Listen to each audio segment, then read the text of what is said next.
Hello दोस्तों, emotion classes में आप सभी का स्वागत। तो चलिए स्टार्ट करते हैं आज का जीके का क्लास, जिसमें महत्वपूर्ण प्रश्नों का संग्रह है जो बिहार एसएससी, बिहार दरोगा, सिविल कोड एंड बिहार के सभी प्रतियोगी परीक्षा के लिए काफी महत्वपूर्ण है। और यह सेशन खासकर बिहार एसएससी के लिए चलाया जा रहा है। इस जीके के क्लास का 11 सेट हम लोग कर चुके हैं। आज हम लोग 12वां सेट करेंगे। जीके प्रैक्टिस सेट का वीडियो आपको रोज रात को 9 बजे अपलोड कर दिया जाता है, 9 PM में अपलोड कर दिया जाता है।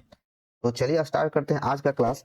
उससे पहले अगर आप लोग चैनल पर नए हैं तो चैनल को सब्सक्राइब करना ना भूलें और वीडियो को शेयर जरूर करें और वीडियो को अंत तक देखें क्योंकि सारा प्रश्न ही महत्वपूर्ण है। चलिए देखते हैं पहला क्वेश्चन। ब्रिटिश भारत में सिविल सेवा का जनक किसे कहा जाता है? ब्रिटिश भारत में सिविल सेवा का जनक लॉर्ड कॉर्नवालिस को कहा जाता है। ऑप्शन ए सही है, लॉर्ड कॉर्नवालिस को सिविल सेवा का जनक कहा जाता है। चलिए आगे बढ़ते हैं। अगला प्रश्न है, प्लासी के युद्ध के बाद किसको बंगाल का नवाब बनाया गया था? यानी प्लासी युद्ध के बाद किसे बंगाल का नवाब बनाया गया? तो मीर जाफर को बंगाल का नवाब बनाया गया था। प्लासी का युद्ध 23 जून 1757 ईस्वी में हुआ था। रॉबर्ट क्लाइव और सिराजदौला के मध्य हुआ था। मीर जाफर सिराजदौला का सेनापति था। मीर जाफर सिराजदौला का सेनापति था, लेकिन इसने धोखा दे दिया और रॉबर्ट क्लाइव के साथ मिल गया, जिसकी वजह से सिराजदौला की हार हुई। मीर जाफर को बंगाल का नवाब बनाया गया, जो 1757 से लेकर के 1760 ईस्वी तक रहा। और मीर जाफर फिर 1760 ईस्वी में मीर जाफर को हटा करके मीर कासिम को बंगाल का नवाब बना दिया गया। चलिए आगे बढ़ते हैं। अगला प्रश्न है, मौर्य वंश का अंतिम शासक कौन था? तो मौर्य वंश का अंतिम शासक बृहदत्त था। ऑप्शन सी सही है। मौर्य वंश का संस्थापक चंद्रगुप्त मौर्य था। मौर्य वंश का संस्थापक चंद्रगुप्त मौर्य हुआ और मौर्य वंश का काल है 322 ईसा पूर्व से लेकर के 185 ईसा पूर्व तक यह मौर्य वंश का काल रहा। और इसका अंतिम शासक हो गया बृहदत्त और प्रथम संस्थापक इसका हो गया चंद्रगुप्त मौर्य। चलिए आगे बढ़ते हैं। अगला प्रश्न है, देख लेते हैं। कुछ पॉइंट है कि मौर्य वंश चंद्रगुप्त मौर्य द्वारा स्थापित किया गया था और इस वंश का भारतीय उपमहाद्वीप में 322 से लेकर के 185 ईसा पूर्व तक स्थापत्य रहा। फिर मौर्य वंश के बाद आपका शुंग वंश आया, जिसकी स्थापना पुष्यमित्र शुंग के द्वारा किया गया था। अगला प्रश्न है, नागरिकों के मौलिक कर्तव्यों को किसके द्वारा भारत के संविधान में जोड़ा गया था? यानी किस संशोधन के द्वारा मौलिक कर्तव्य को जोड़ा गया था? तो मौलिक कर्तव्य को 42वें संविधान संशोधन के तहत 42वें संविधान संशोधन के तहत जोड़ा गया था 1976 ईस्वी में। और मौलिक कर्तव्य का उल्लेख भाग 4 के क और अनुच्छेद 51 के क के अंतर्गत किया गया है। मौलिक कर्तव्य भाग 4 के क और अनुच्छेद 51 के क के अंतर्गत आता है। ये आगे बढ़ते हैं। अगला प्रश्न है, पृथ्वी के वायुमंडल के किस भाग में वायुमंडल में कुल वायु का लगभग 70% हिस्सा पाया जाता है? ऑप्शन है समताप मंडल, मध्य मंडल, वायुमंडल और क्षोभ मंडल। तो 70% वायु क्षोभ मंडल में पाया जाता है। ऑप्शन डी सही है। अगला प्रश्न है, निम्नलिखित में से किसने हिंद स्वराज पुस्तक लिखी? तो हिंद स्वराज पुस्तक के लेखक महात्मा गांधी है। ऑप्शन ए सही है। महात्मा गांधी के द्वारा हिंद स्वराज पुस्तक को लिखा गया था। ऑप्शन ए सही है। चलिए अगला क्वेश्चन है, सूची 1 और 2 को सम्मिलित कीजिए। एक तरफ स्थल दिया गया है और दूसरी तरफ नदी है। तो हड़प्पा किस नदी के किनारे है? हड़प्पा रावी नदी के किनारे स्थित है। मोहनजोदड़ो सिंधु नदी के किनारे स्थित है। रोपड़ सतलज नदी के किनारे स्थित है, जो पंजाब में है। और धौलावीरा लूनी नदी के किनारे है। इसका सही आंसर जो ऑप्शन नंबर ए। आगे बढ़ते हैं। सारग्राही कला के उच्च स्तर को दर्शाता है, जिसमें 7वीं और 8वीं शताब्दी में चालुक्य वंश के अधीन उत्तरी और दक्षिणी भारत की वास्तुकलाओं का सुमेलित मिश्रण है। यह किसको दर्शाता है? यह पडकल संग्राही कला को दर्शाता है। ऑप्शन बी सही है। नेक्स्ट क्वेश्चन है, निम्नलिखित में से किसने प्रांतीय स्वायत्तता का पेश किया था? किसने प्रांतीय स्वायत्तता का उपाय पेश किया था? तो यह पेश किया गया था भारत सरकार अधिनियम 1935 के द्वारा। ऑप्शन डी सही है। भारत सरकार अधिनियम 1935 के द्वारा प्रांतीय स्वायत्तता पेश किया गया था। अगला प्रश्न है, सजदा या सिजदा और पाबोस प्रणाली किस दिल्ली सुल्तान के द्वारा शुरू किया गया था? तो यह शुरू किया गया था गयासुद्दीन बलबन के द्वारा। ऑप्शन बी सही है, गयासुद्दीन बलबन के ही द्वारा सिजदा और पैबोस प्रथा की शुरुआत किया गया था। और बलबन के ही द्वारा इल्तुतमिश ने जो 40 सरदारों का संगठन स्थापित किया था, तो उस 40 सरदारों के संगठन को बलबन ने ही समाप्त कर दिया था। ये आगे बढ़ते हैं। अगला प्रश्न है 1857 में अंग्रेजों के खिलाफ विद्रोह में इलाहाबाद अब प्रयागराज का एक नेता कौन था? पहले इलाहाबाद था, उसे अब नाम प्रयागराज कर दिया गया है। तो उस समय 1857 क्रांति के समय इलाहाबाद का नेता कौन हुए? तो इसका सही आंसर हो जाएगा ऑप्शन नंबर ए, मौलवी लियाकत अली इलाहाबाद के नेता थे। चलिए अगला प्रश्न है बाणसागर बांध किस नदी पर स्थित है? तो बाणसागर बांध सोन नदी पर स्थित है। ऑप्शन सी सही है। ये देखिए बाणसागर बांध का पिक्चर है जो सोन नदी पर मध्य प्रदेश में स्थित है। यह भारत के मध्य प्रदेश राज्य में स्थित है। चलिए आगे बढ़ते हैं। अगला क्वेश्चन है रामकृष्ण मिशन ने समाज सेवा और निस्वार्थ कार्रवाई के माध्यम से डैश के आदर्शों पर बल दिया, यानी किसके आदर्शों पर बल दिया? तो रामकृष्ण मिशन के द्वारा मोक्ष पर बल दिया गया था। ऑप्शन सी सही है। चलिए आगे बढ़ते हैं। अगला क्वेश्चन है निम्नलिखित विकल्प में से सही युग्म का चयन करें। हम लोग ऑप्शन को देख लेते हैं। पहला ऑप्शन है तीसरी पंचवर्षीय योजना, इसमें तीव्र औद्योगिक एवं बुनियादी उद्योग का शुरुआत किया गया, गलत है। चतुर्थ पंचवर्षीय योजना में परिवार नियोजन कार्यक्रम चलाया गया, यह सही है। चतुर्थ पंचवर्षीय योजना में ही परिवार नियोजन कार्यक्रम चलाया गया था।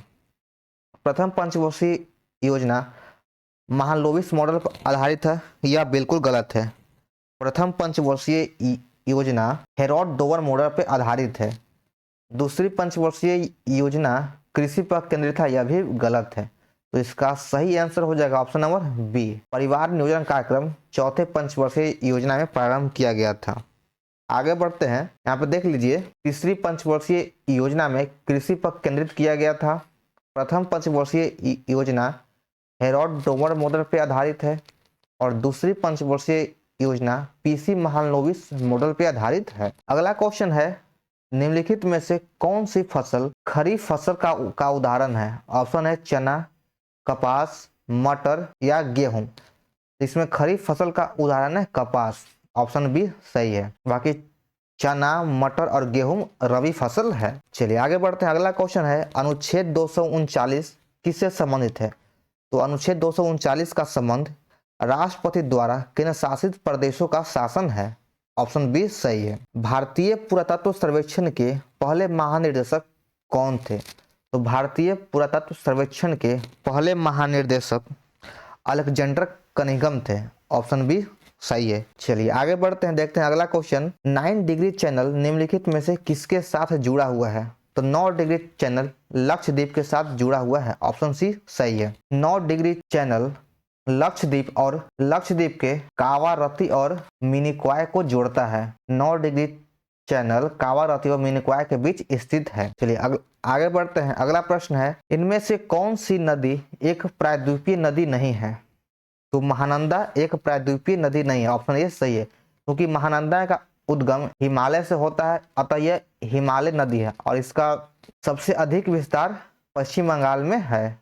वेस्ट बंगाल में इसका सबसे अधिक विस्तार है। बाकी तापी, पेन्नार, गोदावरी ये सभी प्रायद्वीपीय नदी है। अगला क्वेश्चन है सुभाष चंद्र बोस ने किस वर्ष कांग्रेस पार्टी के अध्यक्ष चुने गए? तो सुभाष चंद्र बोस वर्ष 1938 में कांग्रेस के हरिपुरा अधिवेशन के अध्यक्ष चुने गए थे, जो गुजरात में स्थित है। और इसके बाद एक साल बाद 1939 में कांग्रेस का त्रिपुरी अधिवेशन हुआ, जो काफी महत्वपूर्ण है। कांग्रेस के त्रिपुरी अधिवेशन में भी सुभाष चंद्र बोस अध्यक्ष चुने गए, लेकिन इसमें महात्मा गांधी की ओर से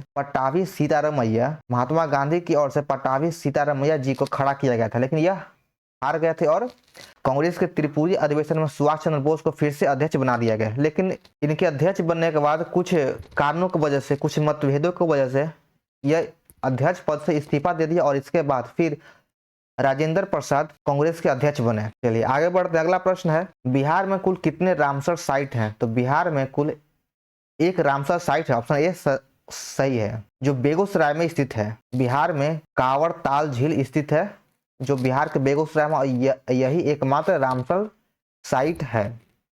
चलिए आगे बढ़ते, अगला प्रश्न है कि किसके द्वारा फतेहपुर सीकरी को मुगल साम्राज्य की राजधानी के रूप में स्थापित किया गया था?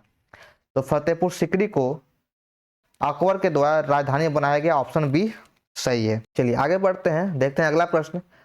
प्रधानमंत्री सहित मंत्रिपरिषद में मंत्रियों की कुल संख्या लोकसभा के सदस्यों की कुल संख्या से कितना % अधिक नहीं हो सकता है? तो 15% से अधिक नहीं हो सकता है, यानी मंत्रियों की कुल संख्या लोकसभा के सदस्यों की कुल संख्या के 15% से अधिक नहीं होता है, ऑप्शन डी सही है। आगे बढ़ते हैं, देखते हैं अगला क्वेश्चन दिया गया है कि सिकंदर की मृत्यु के बाद चंद्रगुप्त मौर्य द्वारा पराजित हुए सिकंदर के सेनापति का नाम क्या था? तो सिकंदर के सेनापति का नाम सेल्यूकस निकेटर था, ऑप्शन बी सही है। चलिए आगे बढ़ते हैं, नेक्स्ट क्वेश्चन है भारतीय संविधान का 15वां भाग यानी भाग 15 निम्नलिखित में से किससे संबंधित है? भाग 15 में किसका उल्लेख किया गया है? तो भाग 15 में निर्वाचन का उल्लेख है, ऑप्शन सी सही है। भाग 15 निर्वाचन से संबंधित है। चलिए नेक्स्ट क्वेश्चन है कोरोमंडल का मैदान भारत की किस दिशा में स्थित है? तो कोरोमंडल का मैदान भारत के दक्षिणी भाग में स्थित है, ऑप्शन ए सही है। निम्नलिखित में से किस राज्य का एक प्रसिद्ध लोक नृत्य दुम्हल है? यानी दुम्हल किस राज्य का लोक नृत्य है? ऑप्शन है उत्तराखंड, जम्मू कश्मीर, छत्तीसगढ़ या मध्य प्रदेश। तो इसका सही आंसर हो जाएगा option number B, Dumhal Jammu Kashmir राज्य का प्रसिद्ध लोक नृत्य है। भारत के किस पंचवर्षीय योजना में प्राथमिकता को विकास से हटाकर प्रतिरक्षा की ओर केंद्रित किया गया था? यह किस पंचवर्षीय योजना का देन है? इसका सही आंसर हो जाएगा ऑप्शन नंबर बी, तीसरी पंचवर्षीय योजना में किया गया था। तीसरी पंचवर्षीय योजना में प्राथमिकता को विकास से हटाकर प्रतिरक्षा की ओर केंद्रित किया गया था। चलिए लास्ट क्वेश्चन है कि नए संसद भवन में प्रस्तुत महिला आरक्षण विधेयक नारी शक्ति वंदना अधिनियम के तहत महिलाओं के लिए कितने % आरक्षण का प्रावधान किया गया है? यह क्वेश्चन काफी इंपॉर्टेंट है क्योंकि नए संसद भवन में जो पहला जो बिल पेश हुआ, विधेयक पेश हुआ, वह था नारी शक्ति वंदना अधिनियम, और इसमें महिलाओं के 33% आरक्षण की बात कही गई है, ऑप्शन नंबर बी सही है। तो चलिए आज का सेट समाप्त होता है।